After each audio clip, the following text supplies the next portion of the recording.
Who am I? Who was I born to be? You're asking today, how long will it take? Somebody's asking, how long will prejudice blind the visions of men? I believe I know. At least yesterday, I had it all figured out. Do I stand alone? Is the world against me? However frustrating the hour, it will not be long, because truth crushed earth will rise again. How long? Not long. Because no lie can live forever. Tomorrow, President Barack Obama will be sworn in for the second time at the request of the American people. Today, men, women, and children across the nation are loading up cars, trucks, and planes in preparation to attend such a historical event.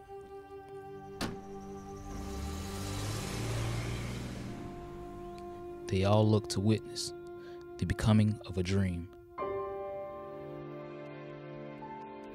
574 miles away from the experience of a lifetime, families hit the road for an 8-hour and 19-minute drive from Savannah, Georgia to Washington, D.C.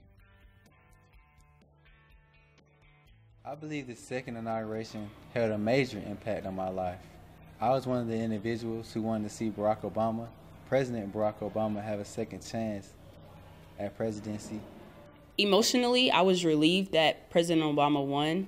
I feel like that he and his administration will implement a lot of ideas that will help citizens and students like me. The second inauguration affected me very little, but it affected my family in a very large way. I think the emotional aspect was certainly one of the biggest portions. Just for being at the second inauguration of President Barack Obama, it showed that the American people really had a trust and faith in his vision and the things that he had for the country.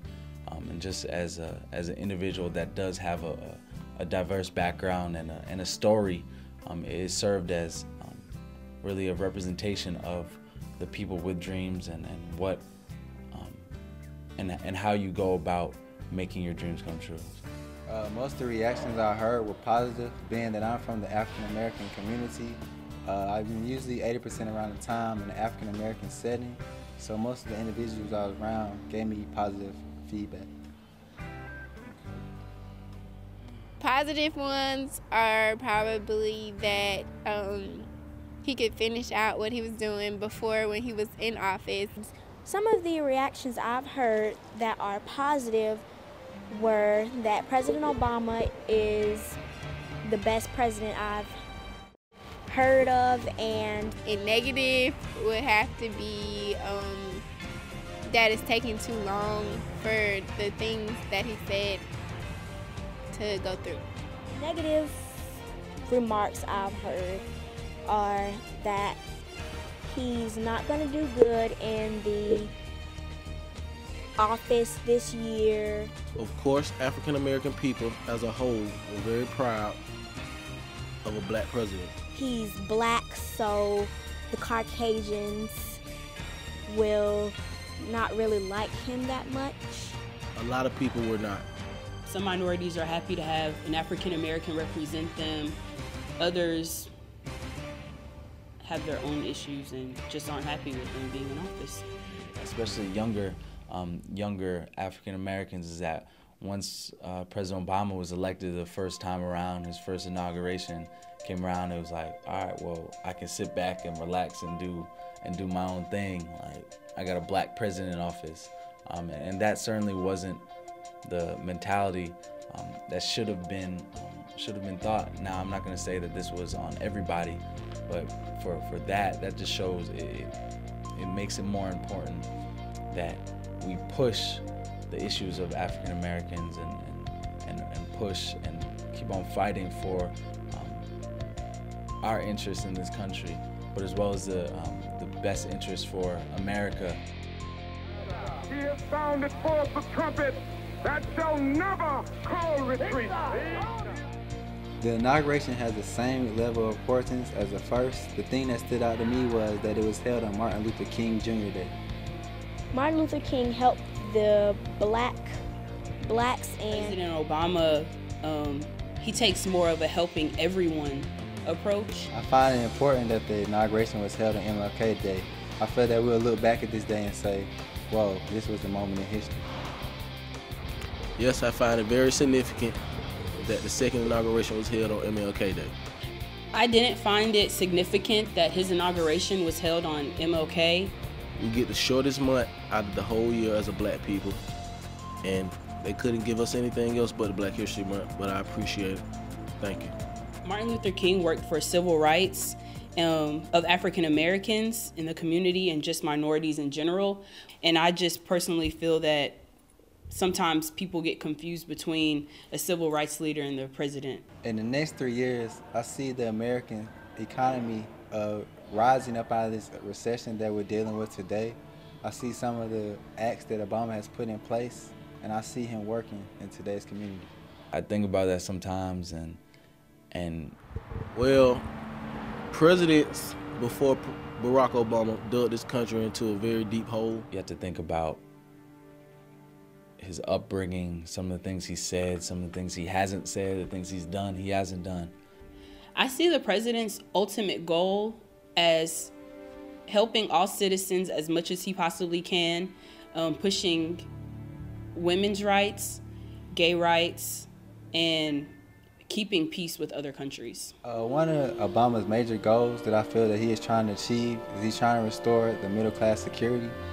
One of the main points in any economy. Every president wants to be in the history books, you know. And now they're leaving him domestic cleanup, but he can do it. Go Obama. Bush, he's nowhere to be found. So you have to think about what happens after the fact. Maybe our taxes will go down, gas prices will go down. National coverage of the inauguration was astounding. I believe the media hinders President Barack Obama in many aspects because the media doesn't always tell the whole side of the story. I don't feel that the media hinders President Obama in office simply because he is the president, and while he has to react to different things differently, and I guess the media can affect that, but ultimately he can make his own decisions. I see both.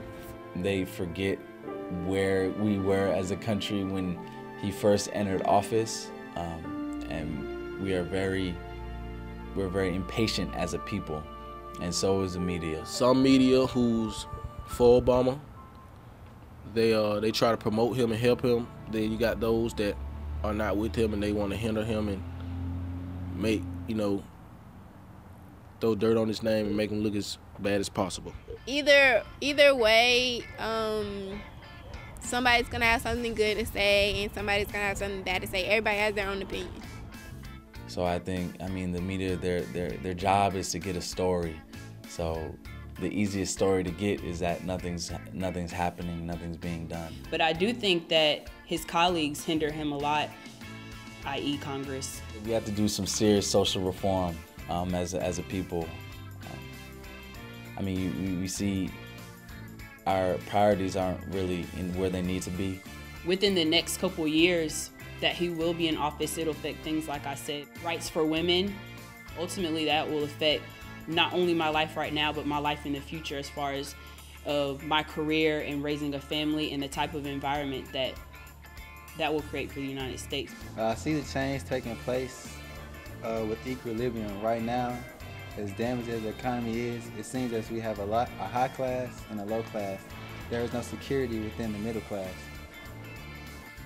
Although an estimate of 500 to 700,000 were expected to attend President Obama's second inauguration, an estimate of over 1 million attendees were reported, making this the largest viewed presidential inauguration in the history of the United States. Red, white, blue.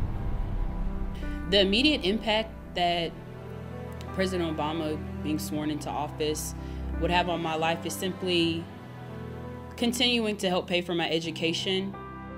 A quiet soul with an outspoken mind. My skin is the finest suit in my closet, and it is oh so comfortable. To love me is to know me. I know who I am. I stand strong, motivated, and inspired because I am king of her empire.